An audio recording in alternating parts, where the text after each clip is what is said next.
Hey guys, Dim Gaming here, back with another Evil Dead the Game video.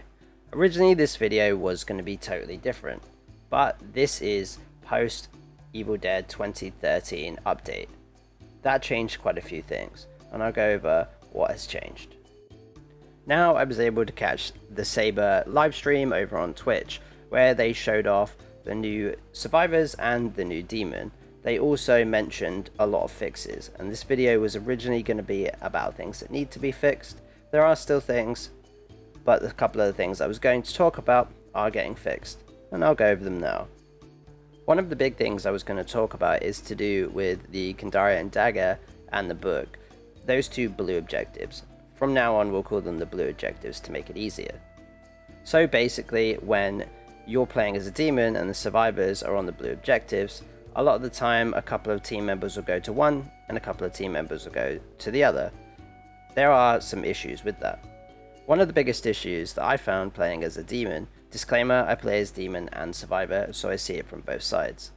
The biggest issue is if they're at one objective and they're taking one objective and they take that and you're at the other objective, you still get exercised and it can put you literally 600 to 700 meters away. However, in the latest patch, instead of doing that and putting you up to 400 to 700 meters away from both objectives, what it will do is it will exercise you, but it will put you closer to the next objective, meaning you have a fighting chance to get there. That's also going to be quite crucial if another member or members of the survivor team are already on it. It means you can get there quicker and potentially stop them. That is a brilliant fix.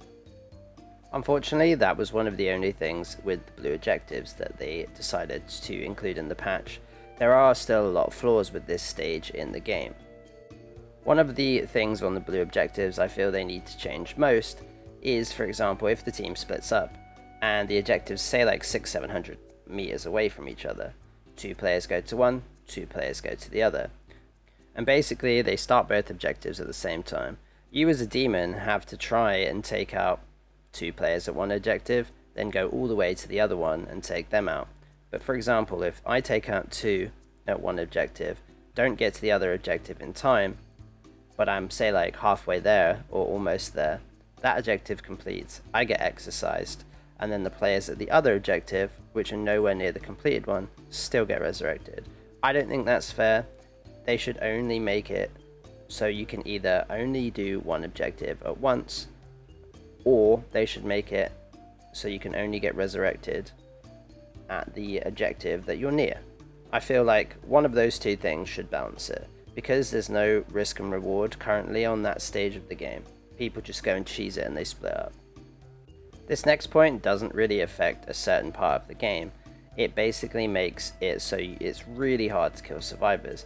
Currently there's a glitch with amulets and Shem colas where you can use it and then drop it, and it then duplicates it essentially. So you can essentially have infinite amulets and Shems.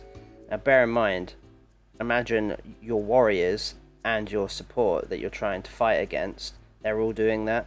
You literally just can't do much damage because they're constantly healing and then gaining shield again. They have said that they've fixed that and it's going to be in the patch, and you'll no longer be able to do that. I'm really happy about that because as a demon player, it makes it very hard to do any damage. It just seems like they're literally pulling amulets and Shems out of their asses. On that subject as well, one of the big issues, apart from that exploit I've been seeing, is you go to possess someone and then before you've done the possession animation, they go into their inventory and they drop their weapons. You are now no longer able to do this. This is great because it means, you know, you've worked hard to possess a survivor and then they just drop the only things that you'll be able to do damage with, because you can't use any of their skills, you can just attack with them, right? So that makes it a little bit more fair. It's happened a lot. There'll be a Henry with a really decent melee weapon, I possess him, and then he's just got his fists out. I think that's a little bit unfair, but good job Saber for patching that. Another good thing that they've added in the patch notes that they're fixing is distance between objectives. They're not making them close together. Essentially the RNG could just be a little bit janky, and sometimes you'll get most of the objectives in very close proximity to each other. making it very easy for the survivors to get to the book stage. Now that's going to change. They're not going to be as close. I don't know how much further they're going to be away from each other, but it'll be interesting to see. That is also another good fix.